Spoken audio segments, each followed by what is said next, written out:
Welcome to this week's edition of Can the World Be Redeemed? Today we'll discuss how Benita lost her faith in humanity and how a saga helped her. Oh, how we all wish for them to get married. Hold on for a moment, the producer's trying to tell me something. Oh, sorry for that, folks. It seems I missed yesterday's meeting. Today we present this week's edition of Mother vs. Son, the bloody, figuratively, battle between the dreams of Walter and Mama. I'm your host, Olivia Holland. A side note to our viewers, we're still working on that title. Sorry. This episode is sponsored by an illiterate schoolmate who only gives money because they cannot read the terrible scripts, and the Potted Plant Society of America. At the behest of one of our sponsors, we begin with the hobby of mamas. Our viewers asked us about Mama's dream. Some of them say that even though they bought a house, her dream was still not achieved, and others say that her dream was to buy a house. With help from the Potted Plant Society of America, we bring you our thoughts. Throughout the play, Mama is seen tending to her potted plant, representing how she tends to her family, wanting them to thrive. When she seeks the best spot to put the plant, this parallels her goal to set her family up in what she believes will be the best situation that will allow them to flourish. With her husband, she dreamed of a day when they would move up in the world, buying a better house, and filling their home with life. When her husband died, she did not see herself achieving that dream, for how could she if she did not have her husband at her side? So, viewers, this seems to lean towards the first conclusion. Even though Mama bought a house, she did not achieve her dream. Why? We'll answer that later in the podcast. Let's move on to Walter's dream. We know that it was not achieved the way he wanted, but was any of it achieved? Walter was born and raised in Chicago. He did not know the hardships many face in the South, and he didn't understand the difference in ideals between his generation and that of his mother's. Walter's dream stems from his ambition, pride, and his job as a chauffeur. The Jim Crow laws of the time ensure that his work and social life are separate and unequal from the white society.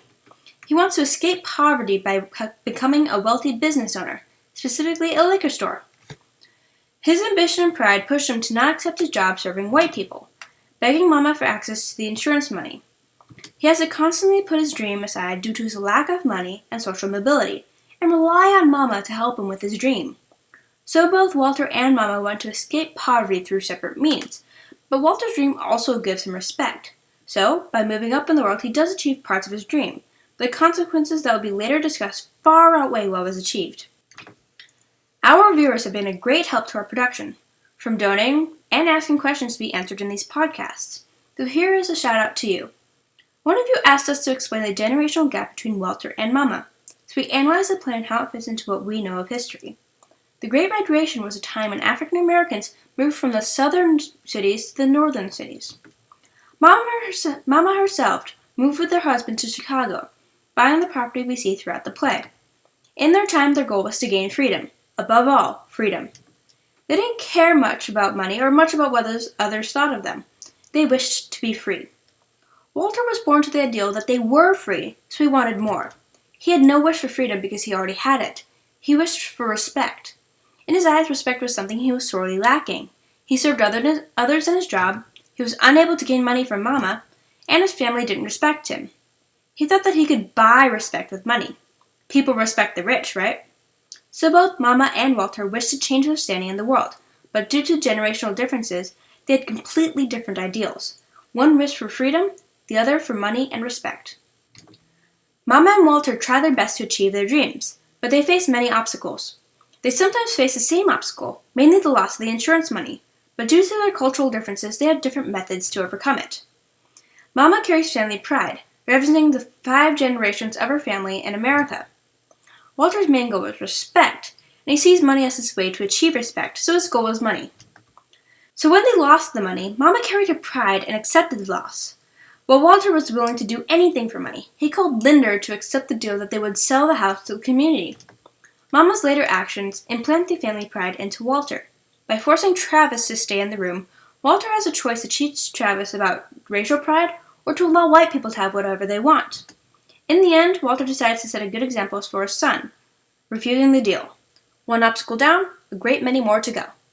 Mama is seen as the type of person who knows where her place is in the world, but one of our viewers pointed out a scene where Mama had a small crisis in identity. Through Ruth's coaxing and Walter's plan, Mama snaps out of it and realizes what she needs to do to keep her ideals, and effectively cements her identity. Walter's identity crisis was a slow burn from the beginning of the play. He lost the joy of life, lost his hope in achieving his dream, and had his newfound hope stripped away. Life played with his emotions. He thought that he was a lowly person that wouldn't move up in the world, had hope, and was cheated by someone he thought would never do such a thing to him. Willie Harris was the straw that broke the camel's back. Yes, viewers, we finally put the highly requested phrase in. Woo! Walter ended up questioning who he was, but through Mama's determination, he eventually chose to have his pride. He will still have to find out more about who he is, but he has a strong foundation. Let's look back at a previously discussed topic, shall we? I said that we would discuss how Mama did not achieve her dream. If we were to simplify her dream, we believe that many would say that she wanted her family to thrive. Her new house could be seen as having monetary value, and a symbol of moving up in the social ladder, but the reality is stark. When her neighbor showed up with a hypothesized newspaper headline, this is potential foreshadowing to something that is very possible in the younger's future. This threat that is backed by a large amount of history is the opposite of Mama's dream, putting her family in danger. If they manage to effectively fit in enough for there to be no active threat, Mama still does not gain the full extent of her dream, for though her husband made this possible, he's still not there to share it with her. Walter never really got anywhere close to his dream. His dream in broad terms could be defined as getting out of poverty, which was not achieved. They will still have to work very hard to stay in the house with the money they have. Those who say his goal was to get a business would be correct in saying that he did not achieve his dream. He almost got it, but the money was stolen. Those that claim that his dream was respect would actually be very close to the truth when they say that Walter did achieve his dream. It was a bit rocky at first, but he was happy and respected when things were going well for the family. And he regained the respect when he told Linder that they were moving into the house. But he will need to work hard to fully regain the respect he had before he lost the money. Working hard, he can gain respect and even money. And he may even one day be able to have his own store, however unlikely that may be. So both Walter and Mama had differing dreams in the play, and none were ever fully achieved.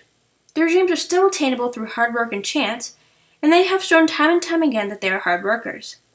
They faced and will face many obstacles and fight each other a lot, but in the end, both mother and son love each other and will support each other's dreams. So we have no clear winner of this bloody, figuratively, battle, and since both parties lost, we ask you wonderful viewers to vote and even discuss amongst yourselves who won this fight. If it makes it any easier, make it a fight between Mama's house and Walter's respect, as the writers and researchers believe that they both came close to full achievement. So as you all bicker between yourselves, this has been Mother versus Son, the bloody, figuratively, battle between the dreams of Walter and Mama. I'm your host, Olivia Holland, and I would like to thank you all for watching and hope you continue your patronage of our podcast. Here's one final thank you to our sponsors, the Potted Plant Society of America and our one illiterate schoolmate. You know who you are. Thank you for making this podcast in its entirety possible. That's all, folks.